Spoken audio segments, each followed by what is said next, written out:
ত্রয়োদশ জাতীয় সংসদ নির্বাচনের যখন ঠিক একদিন বাকি আছে, ঠিক তখনই আরেকটি নির্বাচন সংক্রান্ত জনমত জরিপের ফলাফল আমাদের সামনে আসলো। প্রিয় দর্শক শ্রোতা, আসসালামু আলাইকুম এবং অফুরন্ত শুভকামনা সবার জন্যে। আর সম্ভবত এটি হতে যাচ্ছে নির্বাচন পূর্ব সর্বশেষ জনমত জরিপ। আর নানা কারণে এই জরিপটি বেশ ইন্টারেস্টিং, এবং তারা ইন্টারেস্টিংলি তাদের এই তথ্যগুলো প্রকাশ করেছে, বা পূর্বাভাস বলা যেতে পারে, পূর্বাভাসগুলো দিয়েছে, নির্বাচনী পূর্বাভাস। সোমবারে এটি প্রকাশিত হয়েছে, আজ এসেছে বিভিন্ন দৈনিকে।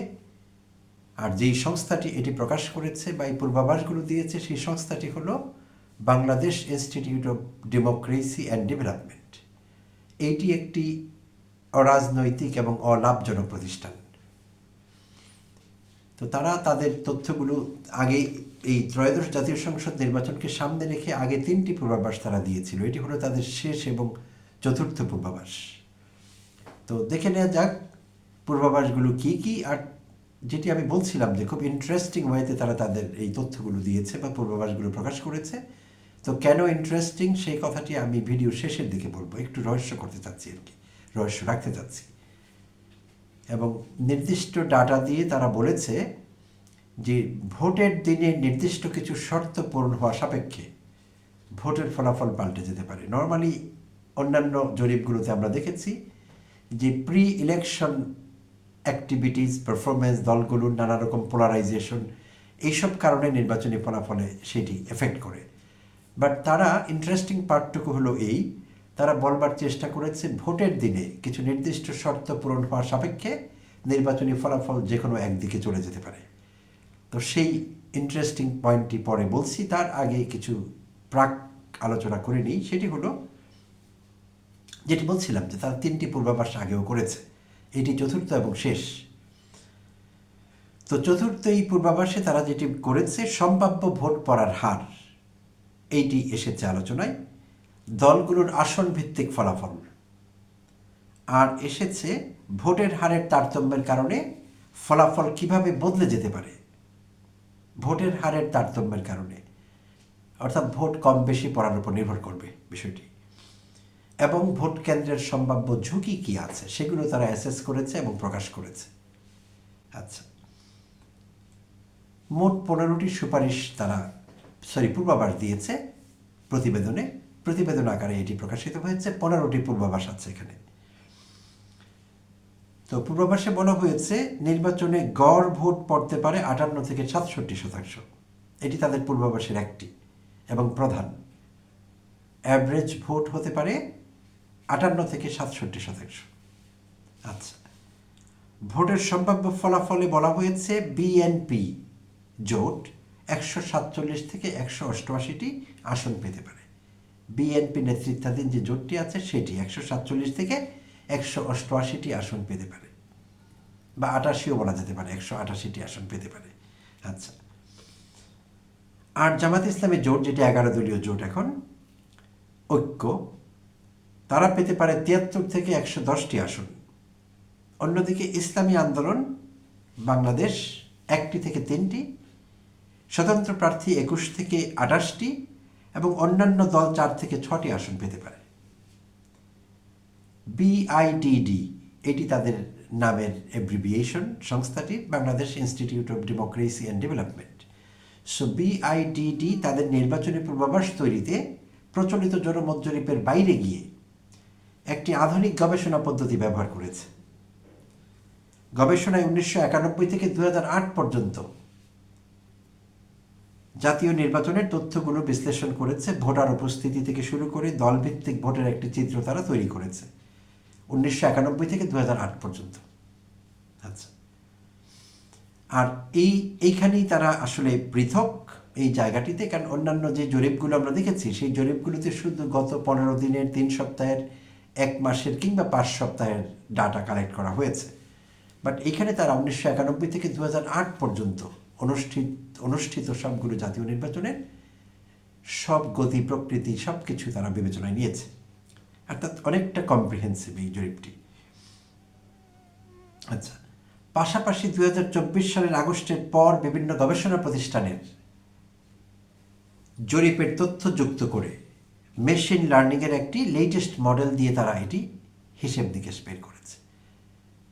2024 গণঅভ্যুত্থান পরবর্তী, জুলাই গণঅভ্যুত্থান পরবর্তী যেই কটি জরিপ প্রকাশিত হয়েছে বিভিন্ন সংস্থার, সেই সবগুলো জরিপের ডাটাকে তারা আমলে নিয়েছে। আর তারা তো নিজের থেকে 91 থেকে 2008 নিয়েছেই, এর বাইরে অন্যান্য সংস্থাগুলোর ডাটাগুলো তারা নিয়েছে। ডাটা নিয়ে তারা আধুনিক মেশিন লার্নিংয়ের মডেল সেখানে ব্যবহার করেছে, সেই মডেলে তারা চূড়ান্ত সিদ্ধান্তে এসেছে। আচ্ছা, বিআইডিডির বিশ্লেষণে সবচেয়ে গুরুত্ব দেওয়া হয়েছে সংসদ নির্বাচন ও গণভোট একসঙ্গে হওয়ায় ভোট দিতে আগের চেয়ে বেশি সময় লাগতে পারে এই পয়েন্টের উপর। প্রতিটি ভোট কাস্টিংয়ের সময় যত বাড়বে, ভোটার উপস্থিতি তত কমবে। এটি স্বাভাবিক। ভোট কম মানেই ফলাফল বদলে যাওয়ার সম্ভাবনা বেশি। পূর্বাভাসে বলা হয়েছে মোট ভোটারের 1/3, যা কিনা 33% হতে পারে, সর্বোচ্চ 42% হতে পারে, তারা ভোট দান থেকে বঞ্চিতও হতে পারেন। কারণ যেহেতু বলা হয়েছে যে দুটো ভোট একসঙ্গে হওয়ায় গণভোট এবং জাতীয় সংসদ নির্বাচনের ভোট, ফলে এক একজন ভোটারের সময় বেশি লাগবে ভোট কাস্টিং, ইন্ডিভিজুয়াল কাস্টিং। আর সেটি যদি হয় তাহলে মোট ভোটারের 1/3 1/3 বাদ পড়ে যেতে পারেন। নির্দিষ্ট সময়সীমার মধ্যে আমরা জানি সকাল থেকে শুরু হবে, একেবারে বিকেল অবধি চলবে। তো এই সময়ের মধ্যে কাভার নাও করতে পারে, ফলে 1/3 ভোটার ভোট দান থেকে বিরত থাকতে হতে পারে তাদেরকে, কিংবা বঞ্চিত হতে পারেন তারা। আচ্ছা, আর নতুন শিক্ষিত ভোটাররা যদি 76 সেকেন্ডের মধ্যে ভোট শেষ করতে পারেন, আমরা জেনারেশন জি এর কথা বলছি, যারা এই নির্বাচনে একটি বিশাল বড় ডিসাইডিং ফ্যাক্টর হতে যাচ্ছেন এবং তাদের সংখ্যা 4.5 থেকে 5 কোটি। তো তারা যদি 76 সেকেন্ডের মধ্যে 76 সেকেন্ডস, তো 1 মিনিট 16 সেকেন্ড, এই সময়ের মধ্যে তারা যদি ভোট শেষ করতে পারেন দিয়ে, তাহলে সময় কিছুটা বাঁচবে এই 4.5 কোটি 5 কোটি ভোটারের। তাতে করে পার্থক্য হবে ভোট প্রদানের হারে। তাহলে গড়ে ভোট পড়ার হার 2.3 থেকে 4% বাড়তে পারে। এই জেনারেশন জি তারা যদি আগে দিতে পারেন, এবং তারা সঙ্গত কারণেই, তারা বয়সে তরুণ, তারা টেকনোলজি সম্পর্কে ধারণা রাখেন, সো তারা আগেই দেবেন অন্যদের আগে। তো সেটি গড় করে বলা হয়েছে, তাতে করে 2.3 থেকে 4% পর্যন্ত ভোট প্রদানের বা ভোট পড়ার হার বেড়ে যেতে পারে। আচ্ছা, 60টি প্রতিদ্বন্দ্বিতাকারী দলের মধ্যে 60টি দল প্রতিদ্বন্দ্বিতা করছে, 7 থেকে 10টি দল আসন পাবে। খুব ইন্টারেস্টিং এই পয়েন্টটি। 60টি দল প্রতিদ্বন্দ্বিতা করছে, 60, এর মধ্যে আসন পাবে 7 থেকে 10টি মাত্র। আচ্ছা, এর বাইরে স্বতন্ত্র প্রার্থীরা জয়ী হবেন। অন্যদিকে নির্বাচনে 2 থেকে 3 জন নারী প্রার্থী প্রতিদ্বন্দ্বিতায় থাকবেন বলেও পূর্বাভাস দেওয়া হয়েছে। 2 থেকে 3 জন প্রতিদ্বন্দ্বিতায় থাকবেন, অর্থাৎ তাদেরকে কাউন্ট করা যায়, তারা ফলাফলে ডিসাইডিং ফ্যাক্টর হতে পারেন। আচ্ছা, তবে তাদের জয়ের সম্ভাবনা মাঝামাঝি, নারী প্রার্থীদের জয়ের সম্ভাবনা মাঝামাঝি। ওকে, ফাইন। নির্বাচনের দিন ভোট কেন্দ্রে সংসদীয় ভোট ও গণভোট দেওয়া নিয়ে ভোটার, পোলিং এজেন্ট এবং পোলিং অফিসারের মধ্যে উত্তেজনা তৈরি হতে পারে, এমন পূর্বাভাস বিআইডিডি দিয়েছে। তো এখানে সবাই স্টেক হোল্ডার, ভোটাররা, পোলিং এজেন্টরা এবং পোলিং অফিসার, তো তাদের মধ্যে উত্তেজনা তৈরি হতে পারে। আচ্ছা, গণভোটে বেশি সংখ্যক হারে হ্যাঁ ভোটের জয় নিশ্চিত করতে গিয়ে সংসদীয় নির্বাচনে কারচুপির সুযোগ তৈরি হতে পারে। হ্যাঁ ভোটের দিকে বেশি এমফেসাইজ করলে, জোর দিলে যে সবাই হ্যাঁ ভোট দিচ্ছে, এটি এনশিওর করতে গেলে এই ফাঁকে এই যে একটি হাসল অ্যান্ড বাসল তৈরি হবে এখানে, সেইটি জাতীয় সংসদ নির্বাচনে ভোটে কারচুপির সুযোগ তৈরি করতে পারে, এই পূর্বাভাসও তারা দিয়েছেন। কোনো দল পরিকল্পনা করে, এটিও একটি পূর্বাভাস, নিজ ভোটারদের প্রথমে লাইনে দাঁড় করিয়ে দিয়ে ধীরে ধীরে ভোট দেওয়ার নির্দেশ দিতে পারে। কোনো একটি দল তাদের দলীয় লোকদের লম্বা লাইনে দাঁড় করিয়ে দিল, দিয়ে তাদেরকে বলা হলো যে আস্তে আস্তে ভোট দেবে, তোমরা টাইম নেবে, টেক ইউর টাইম, নো রাশ। ফলে কি হচ্ছে, পেছনে যারা আছেন তারা কিন্তু ভোট দেওয়ার জন্য পর্যাপ্ত সময় পাচ্ছেন না। যেটি আগে বলা হয়েছিল যে 1/3 ভোটার ভোট নাও দিতে সক্ষম হতে পারেন। তো কোনো দল পরিকল্পিতভাবে এটি করতে পারে, তাদের ভোটারদের বলে দেবে তোমরা আস্তে আস্তে যাও, আস্তে আস্তে প্রসিড করো, সময় ক্ষেপণ করো, এরকমটি হতে পারে। আচ্ছা, এতে সময় নষ্ট হবে এবং প্রতিদ্বন্দ্বী প্রার্থীর ভোটদান থেকে বঞ্চিত হবেন।